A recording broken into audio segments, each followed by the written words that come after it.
we have Killer Kane in the building. Yeah, Looking awesome. Abayomi. Nice to meet you guys. Nice to meet you. I'm a fan of your show just a few minutes ago. Watching the thing. It's really interesting. Thank you. Especially when you guys go back and forth in each other. Yeah, so I just thought we should mention this year. Yeah, that he is a great artist manager. Can I speak? We should mention that he's a great artist manager. Here has worked with so many of your favorite celebrities, yes. from the Viper, Wandeko, and I can go on and on. Like we already rightly said, we have a talent manager right here in the building with us, and we are going to be talking if, you know, artist managers approve of fake publicity stunts. You know how they say that any publicity is good publicity, you know what I mean? Some of you guys, you know, go the, you know, mile or extent of faking a publicity for your talent just to make them blow or make them the topic of the day on social media. So that's what we're going to be, you know, having a conversation with you about today. Killer Kane.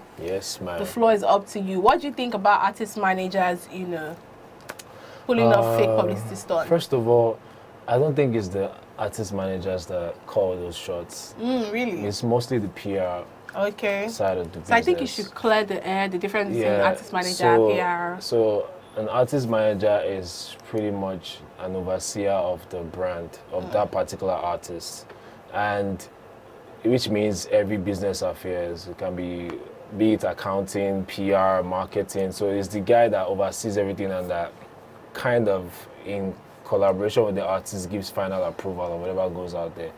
So yes, I'll say sometimes artist managers don't necessarily want to do fake publicity stunts. It can come as a spark from the PR team and say, oh, guys, we have this idea. How about we do this and do that?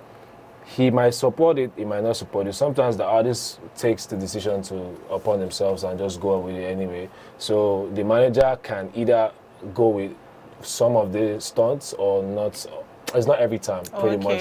Yeah, but these days, I don't think that's really it's really a thing anymore. People just, I don't think, I mean, for some certain brands, for some certain artists, I don't think it's really a thing anymore. They just put in the work and put the talent in your face and have a lifestyle to sell it with. You just have to have something extra content that you can use to push the music, give the listener an overview and image of who you are. That's why we have social media. Social media is just pretty much for engagement. Exactly. Because when you're listening to the artist, you can only relate and connect with the voice, but you cannot actually know whether this person is a wife beater or this person is a calm guy or is a lover. I mean, so it depends. So those stunts are sometimes approved by the management team, sometimes discretion is upon the artist that okay, I want to do this, and the manager can just wake up and find out that, oh, this is what is going on. So like I always tell people that there's no really such thing as bad PR. It's how you react to it and how you make advantage or use it. That's just pretty much my own take. Yeah, but you see, personally, I would not agree with the whole fake stunt thing. I just really feel stunts are stunts, whether I would like it or not. And I also feel like we cannot overestimate or underrate the importance of these stunts in promoting an artist. Classic example, really call it the whole stunts. It's a stunt. The whole Davido proposing to Chioma with assurance, and when he released the song, it was a major deal back in the day. That was in 2019. 2018. That was 2018. And a host of other people who have gotten involved. Maduagu and Jim Ike, you know, really bad comments, and you know, Uche Maduagu, we finally realized that it was all planned. I mean, to be honest, with the Davido assurance thing, I really don't have much to say about that because it's a personal thing, right? And who lives to say that it wasn't real? I mean, things can go bad. Like I said, this PR the PR is the public narrative. That's also what it means. It can be me living my life every day. I like to eat or I like to drink. It's how the public sees it or how it's being portrayed to the public. The public had a lot of opinions about it, right? David never said anything about it. So it's personal. It was real. It might be real. You understand? But at the end of the day, it is the perception that the public got from the whole thing. Because of course, who would not think it was a planned thing? Got a Porsche, everything, and it went sour. I mean, it's life. Life happens, but the public space perceives or see things differently. Yeah. So we cannot say it is fake or it is not real. Or cause that's why I don't really like calling it a stunt. It's just PR. It's just public perception of the artist at that moment. These guys are popular guys. They have moved mountains everywhere in the world, so there are eyes on them. Any little thing, they put it out there. And if they put it out there before they put it out there, of course, they might not want to put some certain things out there, but because the blogger or whoever it is has the narrative first, has put it out there, then it will be now on the receiving end, is how they now react to it or how they make use of it. All right. Yeah. So I think we should get personal right now, and let's look into your life. At what point in your life did you decide that, you know what, being a talent manager or an artist manager is what I want to do, is the path I want to tour? Okay, this was 2014, right? So I've been in the background for a while, since 2009, pretty much on the A&R side, trying to get deals, features, whatnot, collaborations, and for the artists, for the growth of the artists. Yeah. So I've been in the background for that for a moment. So 2014, I've always so I went to the military school, like command badger. So I've always wanted to like carry the triggers. I wanted to be a military personnel. Really? Yeah, You don't look I it. I was on that path already. But for some reason, when my brother came calling, I was like, okay, can you do this? And I was like, okay, cool. And they were like, the first person who will do it with his Vector. I was like, okay, cool, let me take the shot. So I started as a road manager, and gradually it took me a while. I started handling tours and large concerts. Then, boom, 2018, I became an artist manager. So I was the guy that everybody comes to report to about the work of the artist. So ever since then, I've just been doing my thing. I've been moving forward and I'm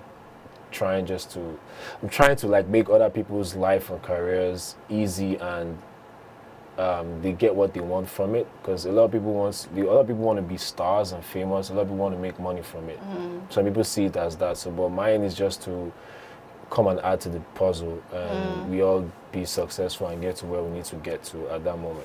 That's just my own job. Beautiful stuff. I mean, you were saying that, you know, you've had an interesting journey becoming an artist manager that you are right now. And while you were talking about, you know, the whole PR thing, you're like, that's why you don't like to say it's a stunt. And, you know, sometimes people sing, an artist is singing, and you can only connect to the voice, but you don't really know so much about their personality, if they're a lover boy or whatnot. And that's what social media is there for. And that's part of the questions that we're posing out to the audience today, that is it everything you see on social media you believe? Is it, you know, how much of what you see on social media should you believe?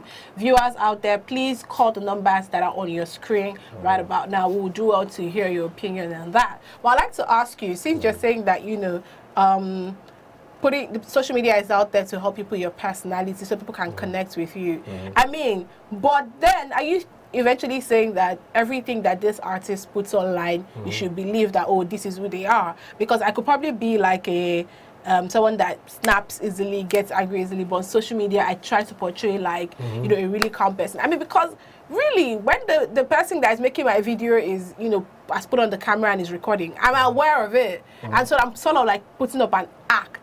So I'm not 100% natural. I don't know if you get what I'm saying. I mean, I see people do things online, I'm like, this is clearly recorded, like it wasn't spontaneous. You guys were aware that, you know, so how then do you draw that line of, oh, I should believe this, oh, I shouldn't believe this, oh, this is just social media stunts, oh, this one was planned? How do I draw that line? How do I know what to believe or what not?